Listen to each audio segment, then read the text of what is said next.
10 years ago, the community of Marriaqua suffered a tragic loss when 5 students of the Marriaqua Government School, Jason Gibson, Damani Cupid, Dawson Hamlet, Kazanki Shallow, and Janira Shallow, were washed away while attempting to cross the Farm River.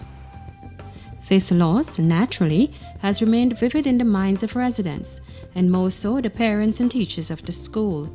When the opportunity arose to have access to funds to finance a needed community project, the construction of a bridge at Farm Montague and the widening of the one located at Freeland were the first residents thought should be tackled. A project was submitted to the St. Vincent and the Grenadine Social Investment Fund (SVGSIF). This project has a cost of $300,000.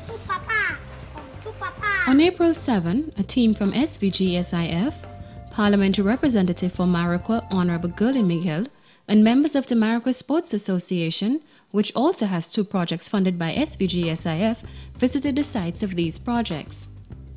With respect to the bridges, works are well on the way, and barring good weather conditions, these should be completed within 4 to 6 weeks' time.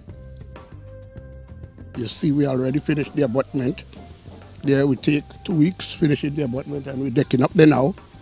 Right? So we're about to cast this on Thursday, the slab on Thursday. So we're about to complete them in about the next 3 or 4 weeks' time. We'll complete this job. President of the Marriaqua Parents Teachers Association, Cosmas McLeod, says the completion of the project is eagerly anticipated. The Social Investment Fund have basically responded to our needs, and I have seen things happening. And I'm sure pretty much maybe by the time the school is open, the area would already be completed, and our students would definitely be quite happy about it. The Parent Teachers Association must thank the Social Investment Fund for making such a worthwhile contribution in our community. Member of Parliament Honorable Girlie Miguel, also former teacher, says the assistance given by SVGSIF sends a comforting signal to her constituents. I was very glad when I spoke with Mr. Shallow, a member of that steering committee that executes the SIF projects, that they said yes to helping us in Marriaqua here with the widening of the bridge. A goodly number of children in particular have to travel from Freeland, from Mount Pleasant, and by extension, many people travel on this bridge. If you notice nearby, we've got the Bonpan Society. And there we have people coming from everywhere to put monies in their books so that they can have a good burial. So the bridge is really necessary. And at this point in time, I am saying thanks to the government of St. Vincent and the Grenadines, and by extension SIF, and the people who manage the funds that the Social Investment Fund is giving to the communities so that the lives of our people can be enhanced. The late Larry Bascom will be remembered as a community activist and one of the pillars of the Marriaqua Sports Association. Before his death, he fought hard to ensure that sporting facilities in Marriaqua were upgraded. Sadly, he has passed, but his dreams are on their way to being fulfilled. The Richland Park Hard Court is nearing completion, and according to Carlos James, it is the first time the Richland Park community is having such a facility. All the schools had courts, but the courts are really for the schools.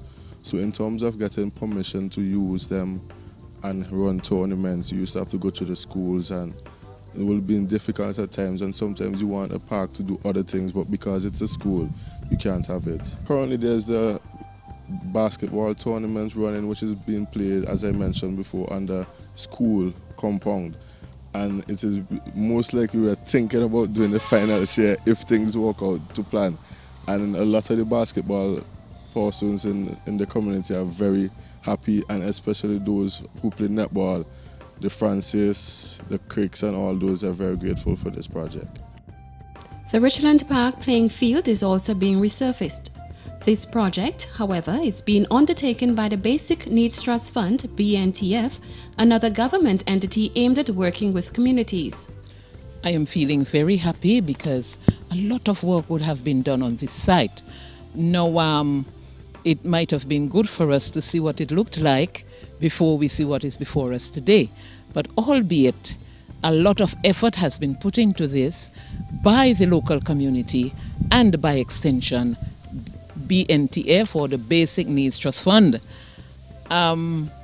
We would have gone a long, long way in bringing it to this part. And interestingly, the organizer for sports, Mr. Brown, is here, and he has given me an update as to where we need to go from here, because it is not yet finished. And I have a total here of $23,260 more in order to bring it to completion. And I am hoping that in the very near future that we can have this done. The community of Richland Park is a large one. I worked in this community for 15 years at the school level. And I would have been here when our schools would have had their sports day. And indeed, the young people in particular are looking forward to the finishing of this park.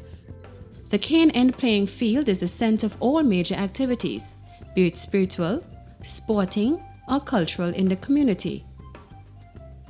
Attempts had been made to resurface the field. This time, much care and emphasis will be placed in ensuring that it is done correctly. Cane End has been a mecca of sports, in that type of sports, in the valley for some years. Even as a boy, I played cricket here at Cane End. It used to look like a plateau, and it was transformed. Glad for the intervention of SIF now. This will be done now the third time, but I think there is for the first time going to be some input from the National Sports Council. From the initial period of grading and grassing, I'd say about 10 months overall. Astoras John of Creative Gardening and Landscaping has been awarded the contract to resurface the field. He explains the technical aspect of what is required. Step by step, the first one will be the rototilling of the playing field to soften up the soil them, and then add like a lot of topsoil to it, and then grade it, then formalize them and start to plant grass and add fertilizer and pesticide and just keep going until they come to an end.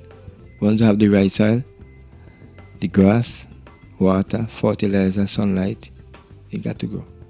The SVGSIF has given more than $500,000 Eastern Caribbean dollars to these projects in this community.